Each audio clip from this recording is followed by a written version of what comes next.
Kyle Wright as he makes his second start. Marlins have struck out 67 times in 8 games, and Wright is a strikeout pitcher. Let's see if that trend continues here in the middle game of this series. 2-2 for Granderson. And a swing and a miss at a slider. Good start for Wright. 1 up, 1 down. There's the pitch we talk about. That's his go-to. He gets ahead with the fastball, and you see that's a wipeout back foot slider right there. He's got no chance. Anderson's been one of the few Marlins who has a good strikeout to walk ratio. Neil Walker, the Marlins first baseman. Another 2-2 pitch, swung on, miss, struck him out. A dominant first for Kyle Wright. 1-2-3 with 2 punch-outs. No score, bottom of the first inning. It'll be Inciarte versus Alcantara. And he just missed the corner. Boy, that was close. And a leadoff walk for Ender gets things started for the Braves here in the bottom of the first. And Freddie Freeman will be the batter. Yanked into the right field corner. That's down. Ender around second, on his way to third. O'Brien chases it in the corner. Ender's going to come home. Relay to the plate. Up the line. It's a double on the first pitch for Freddie, and the Braves have scored first. Tell you what, Chip, there's not many better in the game than if you throw a first pitch fastball or even off speed in the zone. Freddie will smoke it all the time. Look at this. You can see this 93 right over the middle. Right there, you wonder, you got a young catcher, a young pitcher out there. And Freddie takes advantage of just the first pitch get me over. And that's, I'm sure, what makes Freddie so difficult to pitch to. He's second in the league in walks, but he's not afraid to ambush the first good one he sees. He ambushes a lot. Here's Alfaro, the catcher. There's a base hit up the middle. That was solidly hit, and that's the first Marlins base runner of this game. And Kyle will be out of the stretch for JT Riddle. Little looper toward short. Alfaro wandered too far and got doubled up. Alfaro is caught napping with a bad piece of base running. That line drive wasn't hit that hard. It was right at Swanson. It was obvious it was going to be caught, and yet Alfaro didn't return to first fast enough. So it is a 6-3 double play on the line out.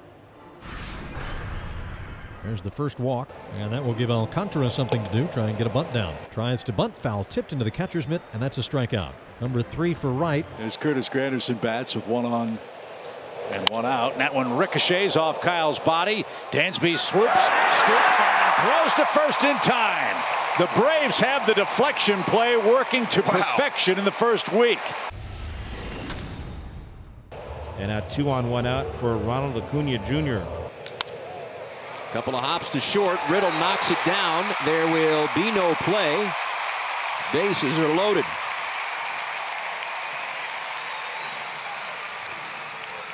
Now, without the stumble, got a shot at a double play. Acuna can fly down the line, and he certainly got out of the box pretty good. But once you see the stumble from Riddle, he loses the ball. This play really have nowhere to go. So Albies, Freeman, Acuna Jr. third to first around the infield for Nick Markakis. Braves ground ball to second. Castro has it, feeds Riddle. That's 1 on to first. That is a big time double play. 4-6-3, exactly what Sandy Alcantara needed to keep himself and keep his ball club in this ball game. Here in the fourth, Camargo, McCann, and Dansby Swanson are coming up.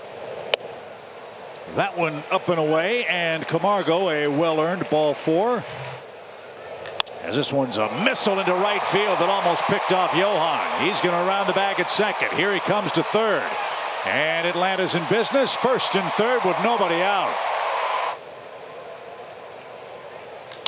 That's a shot toward left. That ball's going to get down in front of Granderson. And McCann has to hustle into second to beat what could have been a force play. He had to hold up to make sure the ball wasn't caught. Dansby got to 2 strikes and then singled to make it 2-0. This is another learning curve for Kyle Wright. He can really help himself if he can get a bunt down. He got it down. It is a beauty. And the throw almost pulled Riddle off the bag. What a great play by Walker to come in quickly and charge and fire to get Brian McCann. McCann bent over is grabbing his right hamstring. Oh, no. He had a hard slide into the bag at second base, a hard slide into the bag at third. And Brian McCann, called out at third base, is doubled over at the third base line. Ron Washington was signaling to the Braves to check the call at third to see if Riddle kept his toe on the bag. And Brian McCann is going to walk off the field. I think I don't know if Mac's doing it running here or when he slides in. You can see him bend over after this. So it's almost like he thought it was a cramp at first, or hoping it was.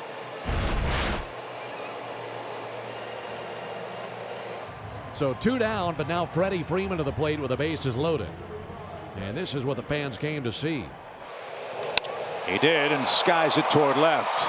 And Alcantara is going to get out of it, allowing just 1 run. Braves are 1 for 8 with runners in scoring position. Tyler's behind the plate as we start the 5th inning. Alfaro lifts one deep right field. Markakis. There you go. Oh, that's a home run for Alfaro. That one just kept carrying. A solo home run to the opposite field, and it's now 2-1.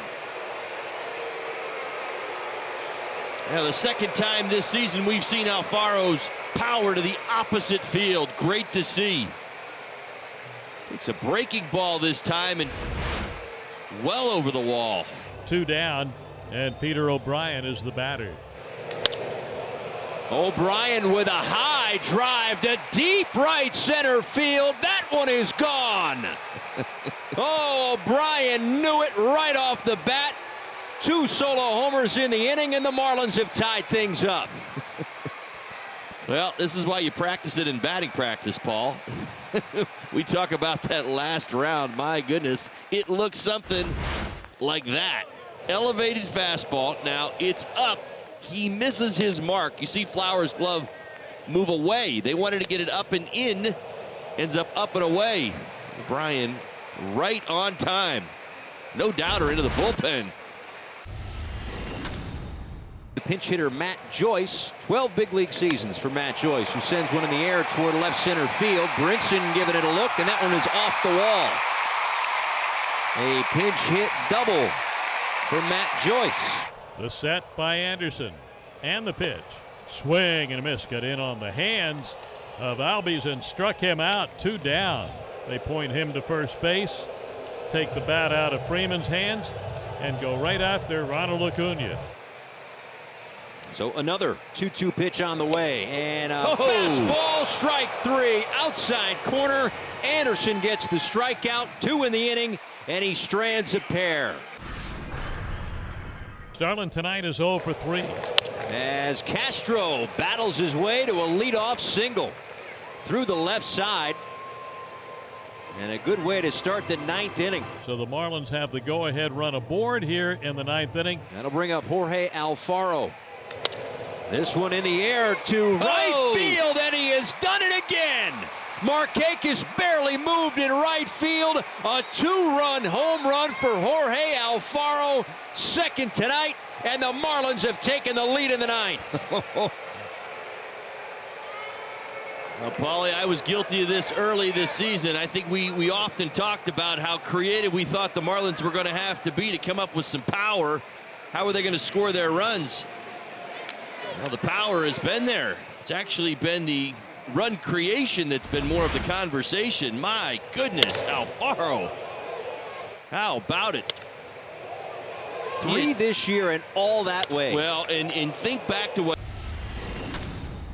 Yep, they are going to walk Camargo. So that loads the bases, sets up the force anywhere, and Tyler Flowers is headed back to the bench. The last position player for the Braves is Charlie Culberson, and he is going to take this at bat. And first pitch swinging, pops it up. Castro underneath it, makes the catch, and it's a Marlins win. It wasn't easy, but they got it done.